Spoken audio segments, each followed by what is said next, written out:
Great. Okay, good afternoon. A minute early, so still sticking to time, which is great news. So welcome back to the Content Theatre. If you just sat down, I'm Cliff Hill from Ectron. We're sponsoring the Content Theatre today. We provide a market-leading web content management and customer experience platform. We're just sat in the corner, so come and say hi. So the 2:45 slots, I'd like to introduce Tom Pepper, UK MD of Vibrant Media. We'll be talking about executing a converged media content strategy. Thanks very much. Thank you, Cliff. Thanks, everyone. Great to see such a packed content theatre. I think it really points to why there's so much interest in this. It's such a big trend for us, particularly as we move towards 2014. So thanks for the intro. As Cliff mentioned, my name's Tom Pepper. I'm the Managing Director of Vibrant Media. We are the intent and in-content ad platform that deliver these brand canvas formats which allow brands to get their content discovered, which is why we're talking today about executing a converged media content strategy. So a few things I'm going to run through today is I'm going to kick off with why is content so important? Why is there a whole theatre devoted to it, this digital advertising show? Why is it the #1 trend for marketing professionals for 2014? Why is it so important? Secondly, paid, owned and earned. We hear that phrase used an awful lot. How do we actually take that and make a seamless content strategy which makes sense across all three? How do we leverage all three of those? Some of the trends and challenges that we're seeing at Vibrant Media, some of my thoughts on 2014 and kind of what the challenges and opportunities are ahead for us. Some of the success stories, some of the great brands we've worked with and other ones that we've noticed have done this particularly well. Some big brands, but also some smaller brands and clever use of this. Also a few areas of things to watch out for as well. There's been some interesting executions of this which haven't gone so well, so I thought I'd highlight a few of those. And I'm going to finish with Tom's top tips, which is quite difficult to say, but essentially bringing together all the content for the presentation and hopefully leave you with a few ideas to take away from this. I'll take some questions at the end as well. So why is content so important? Well, for me, the content itself gives a personality to a brand. It's a fantastic way of kind of raising awareness. But more importantly, I think what content really does is it actually creates conversation and it creates debate. I think this is a lovely example and a bit of an insight into how great content can make conversation and debate. Can we get some volume on the video, please?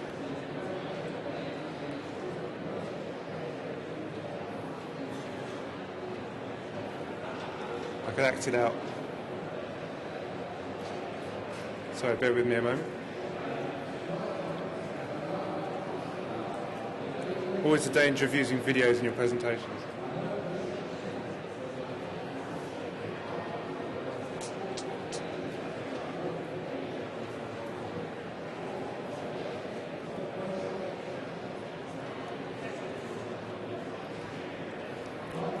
Lucky I started early, good more time.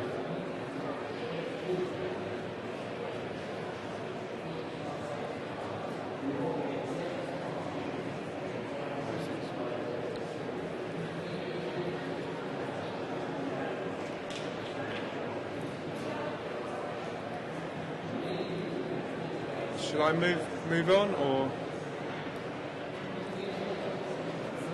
Okay, I'll come back to that hopefully.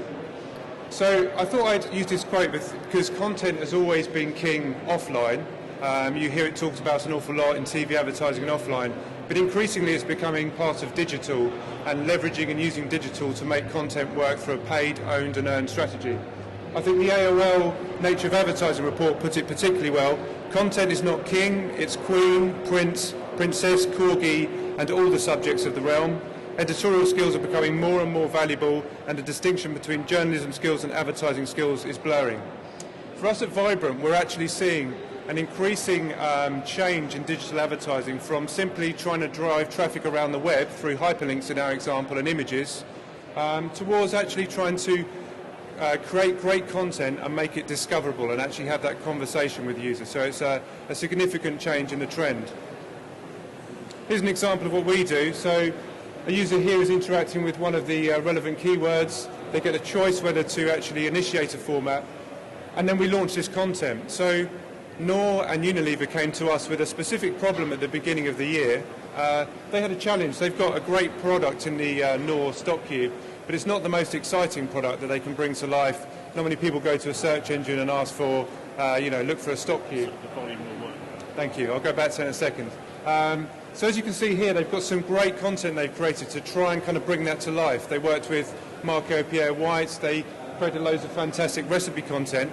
The challenge was, how did they actually get that in front of the user?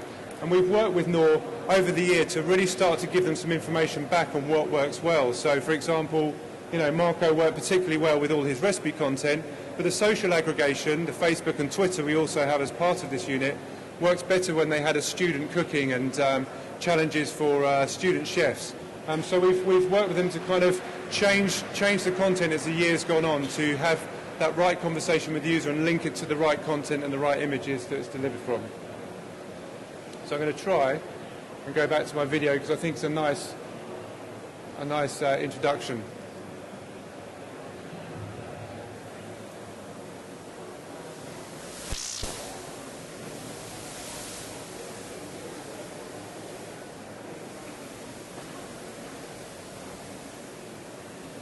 Definitely not working. Right, I'm going to give up on that. So I mentioned at the beginning paid, owned and earned media. Now, this is the content nervous system.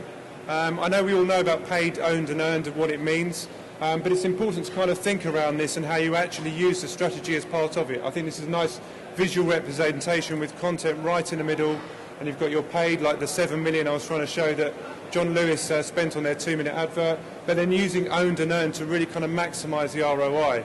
I mean, some of the amazing stats coming out of that big Christmas kind of retail push has been stuff like 60 million tweets in just a week on the M&S content, 20% increase in Twitter activity around John Lewis, 160,000 Facebook interactions within 24 hours.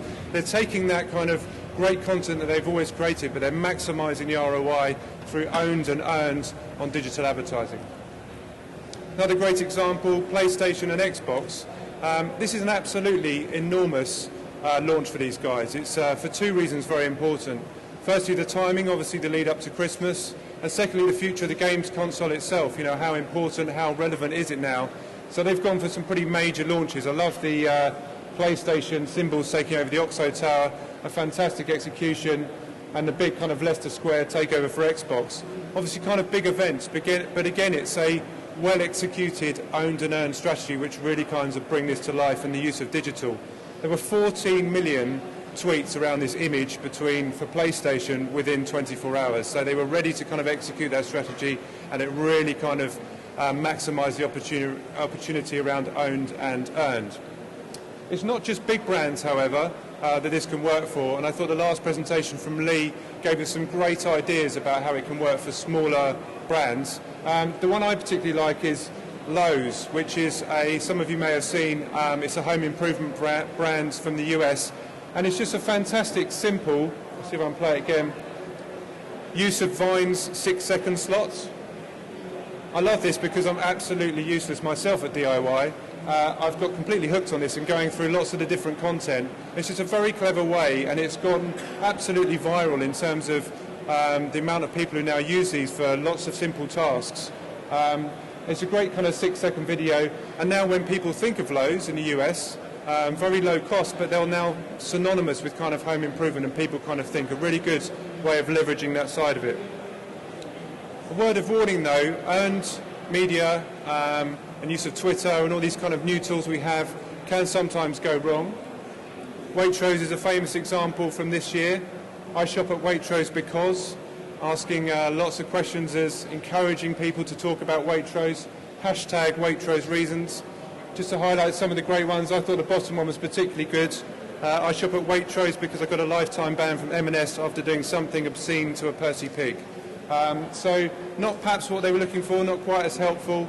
In fact, the chap here pointed out that this is a great advert for how not to do content marketing and social marketing. However, I thought Waitrose's response was telling. They're saying, okay, well, they're both good and not so good, but we always like to hear what you think. And I think that's important. You know, we shouldn't be too concerned about the fact that it may, kind of be positive and negative feedback. because it's essential to kind of have that conversation with the user, have that conversation with your consumers, and leverage the opportunity that digital gives us. So moving into kind of trends in 2014 and why the kind of, what are the kind of big trends coming up in this area? I think the headline stat for me was the fact that over 50% of marketing professionals are actually planning to spend a significant more in branding content next year. It's the #1 trend in this area, probably why this area is so busy, because it's a really kind of key area everyone's looking at.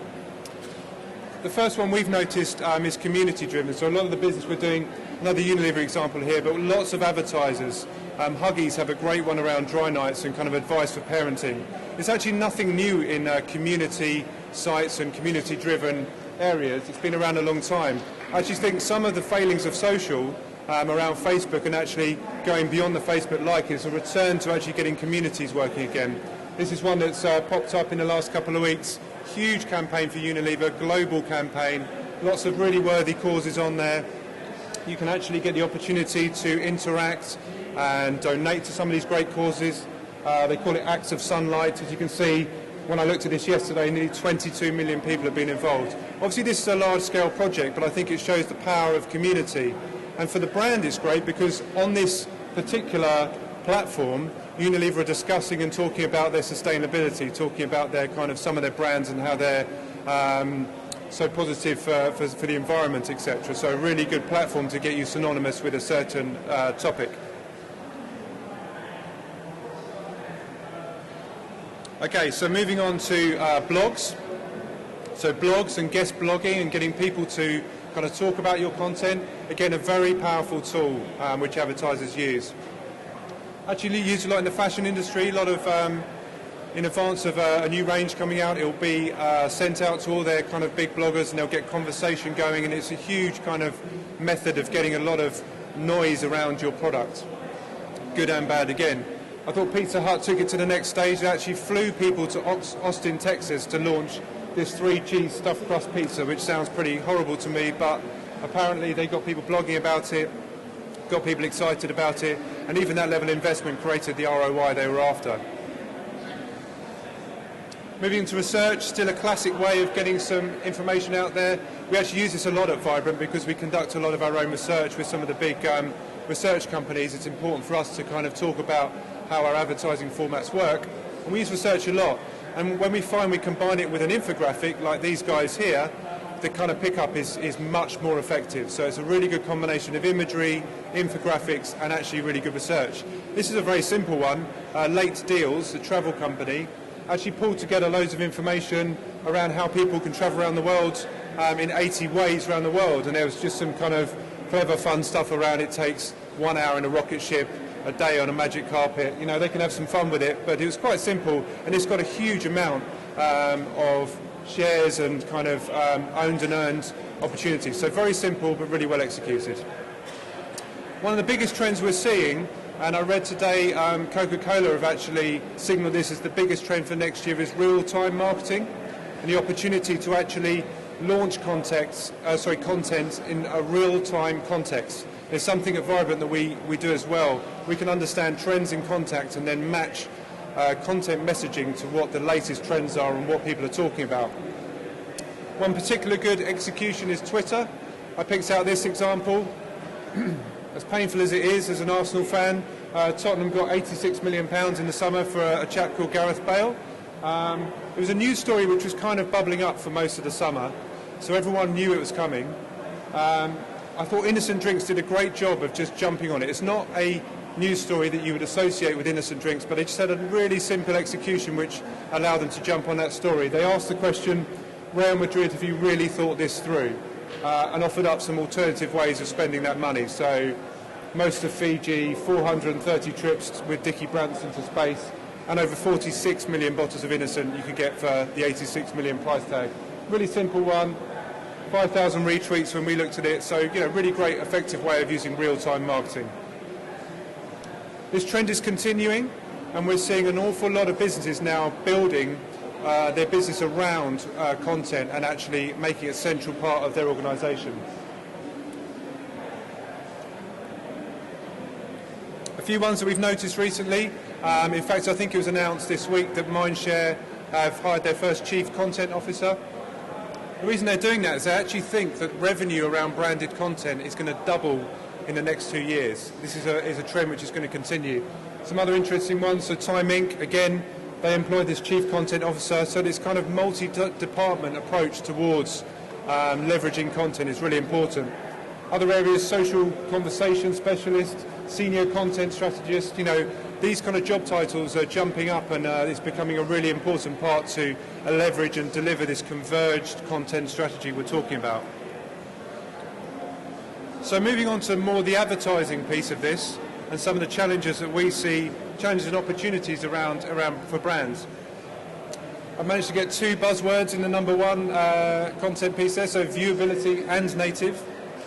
Really key area, because it's no good creating great content if you don't get it discovered and viewed by the users that you want to see it. It's a specific problem and opportunity for digital. Consumer perception. I think a lot of what's been talked about today is the importance of getting content out there, but we have to be aware that it can have negative or positive perception, so it's important that we deliver it in the right way. And finally, I think that leads very nicely into cross-platform, because cross-platform is very important to consider, and we'll come on to a few reasons why. So viewability is a trend that's coming up a lot in the market at the moment. It's been talked about really for the past 18 months or so, and I believe this is going to become a significant part of our market and something we really need to take on in digital next year. Some of the headline numbers which have kind of scared marketers out there: 54% of online ads actually go unseen by consumers. The viewable rate for rich media was 63% during the month of September. So big businesses like Comscore have got auditing and tracking technology which can now understand whether an ad's actually been seen or not. So that's a big challenge. I mean, that's a challenge which will be, kind of fought and traded over in the next few months, specifically in display. But when we're thinking about content, we have to be really careful about the connection between that, because although it's a challenge for the display market, we can't just think of the old standard display formats to deliver this great content, because there's a lot of challenges with that. A few of the areas that we look at is it's important to be within the content. So where possible, think about your strategy being native. So native to the content, within where the user is actually reading content or looking at images, actually within that content. So you're getting around the challenge of that banner blindness, the fact that people are able now to block out advertising around the content. Think about user initiation. Allow the user to actually understand and see what the format might be. Really signal that there's going to be an advertising opportunity. Really links in well with great content. And then kind of high impact brand canvas opportunities where you can get that rich content out there, or aggregate lots of different content to help people and encourage people to engage and dwell time within that great content rather than just driving traffic to a different site. Some of the stats we've done via Dynamic Logic show this works. So 81% appreciate the ads they're actually in control of, and 56% see a lift in consideration. So when they're considering brands, it's very much a positive response when we're thinking about this and the challenges of viewability. Cross-platform. So clearly, it's finally been the year of the mobile potentially this year. There is a lot of revenue starting to move over to mobile. Part of our kind of premium partnership, the kind of scale we can deliver, we're seeing 30 to 40% of that now being delivered cross-platform on smartphone and tablets. This causes a real problem though. What we are increasingly seeing is, although everybody knows that, they're not thinking about it in their strategy around converged content strategies. So it's very much a bolt-on. So they might think of a great desktop execution, but they won't think that how that plays out or works on a tablet or a mobile device. So it's really important to think about that. The reason I say that, and the reason why we feel it's so important, so much so that we actually did some research with some users out there, is that actually people think very differently and react very differently to advertising and content on their mobile devices. We asked a lot of questions for users, but some of the headline stats for you are 51% of users feel that they actually trigger ad formats on their mobile by mistake. So when you think of people interacting with your content on a smartphone, that's going to cause a negative, potentially negative impact. So you've done all this great work to get really good content out there, and it's actually caused a negative impact. So really important to think about. I think the bottom statistic is really telling though. if you look at how that stat is split out, we're asking users when they feel least in control of their advertising. It's 77% of those people is when they're on their smartphone and mobiles. It's a specific problem actually really for those smartphones. It's a very personal device. People are in a very different mindset when they're interacting on their phones. So I think it's really important when you think about it that you have to have a different strategy. You have to have a seamless approach, and you have to think about how people will be engaging with your formats, not just on desktop but tablet and smartphone. The quality of ad experience as well. The expectation here, that number there is the expectation here that the quality should be the same. So the overwhelming majority said they absolutely expect to have the same experience on a mobile and a tablet from an advertising as they do on their desktop. That's really important to consider because there's a mobile theatre over there which is discussing the challenge of this. A lot of the traditional formats on for digital are not designed for mobile, and we're still not there yet, so we need to think about how we can do kind of native formats to mobile and have a conversation with the user in the right mindset. Now I did have a great example of how this works. I'm guessing it's not going to work. It's not going to work. So I'll finish off with Tom's top tips, a few things to hopefully take away from this. So firstly, it's a very obvious point, but great quality content. And when I say quality, I mean think about all the challenges around that. Think about content that is kind of gives a personality to your brand, tells a seamless kind of brand story, and is consistent with everything you're doing. I think there's a great example of, I think that Lowe's example is a great one because it's a very simple execution and it's really easy to kind of leverage the owned and earned strategy.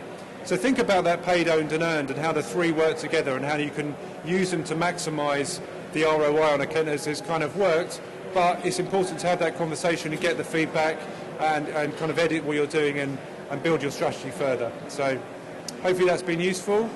Feel free to come up and ask any questions after that. Thank you very much. Thank you. So we do have a bit of time. Are there any questions?